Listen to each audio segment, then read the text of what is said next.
നമസ്കാരം. ദേവി അഹല്യാഭായി ഹോൾക്കർ.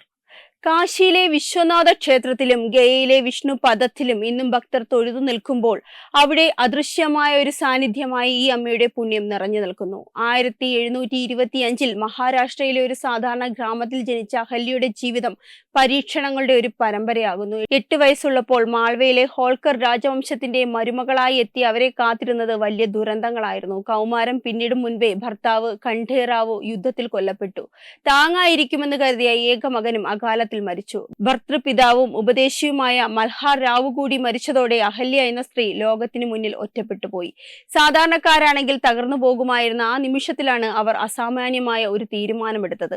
ഇനി എന്റെ പ്രജകളാണ് എന്റെ മക്കൾ. സ്വന്തം ദുഃഖത്തെ ലോകത്തിന് സേവനമാക്കി മാറ്റിയ ആ വലിയ മനസ്സിനെയാണ് നാം ആദ്യം വണങ്ങേണ്ടത്.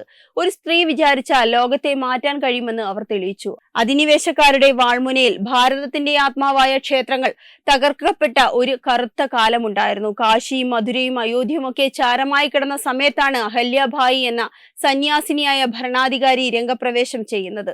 ഔറംഗസേബ് തകർത്ത കാശി വിശ്വനാഥ ക്ഷേത്രം 1780 ഇന്നത്തെ രൂപത്തിൽ പുനർനിർമ്മിച്ചത് അഹല്യാഭായിയാണ്. ഗംഗാ നദീ തീരത്ത് ദശാശ്വമേധ ഘട്ട് ഉൾപ്പെടെയുള്ള മനോഹരമായ കൽപ്പടവുകൾ അവർ പണി കഴിപ്പിച്ചു.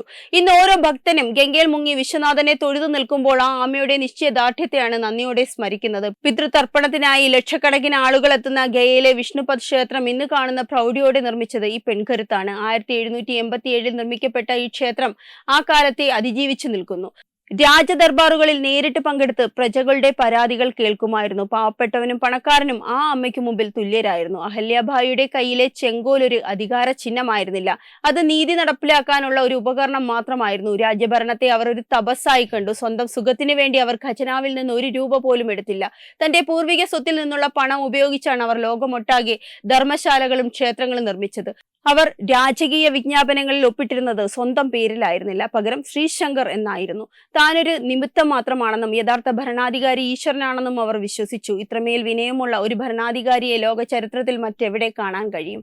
ഇന്ന് ഇന്ത്യയിലെ ഏറ്റവും വൃത്തിയുള്ള നഗരമായി ഇൻഡോർ തിരഞ്ഞെടുക്കുമ്പോൾ അതിന്റെ പിന്നിൽ നൂറ്റാണ്ടുകൾക്ക് മുമ്പ് അഹല്യാഭായി ഇട്ടുകൊടുത്ത അടിത്തറയുണ്ട്. വെറും ഒരു ഗ്രാമമായിരുന്ന ഇൻഡോറിനെ വ്യാപാരത്തിന്റെയും കൃഷിയുടെയും കേന്ദ്രമാക്കി മാറ്റിയത് അവരാണ്. ബ്രിട്ടീഷുകാരുടെ വളർച്ചയെ ഭീതിയോടെ കണ്ടിരുന്ന ഭരണാധികാരിയായിരുന്നു അവർ. മറ്റു രാജ്യങ്ങളെ വിഴുങ്ങാൻ വരുന്ന കരടിയാണ് ബ്രിട്ടീഷുകാർ എന്ന് അവർ മറാഠ പ്രഭുക്കന്മാർക്ക് മുന്നറിയിപ്പ് നൽകിയിരുന്നു. സർദാർ വല്ലഭായ് പട്ടേൽ ഇന്ത്യയെ ഏകീകരിച്ചപ്പോൾ ഭാരതത്തിന്റെ ആത്മീയ ഭൂപടത്തെ ഒന്നിപ്പിച്ച അഹല്യാഭായിയുടെ മാതൃക അദ്ദേഹത്തിന് വലിയ പ്രചോദനമായിരുന്നു.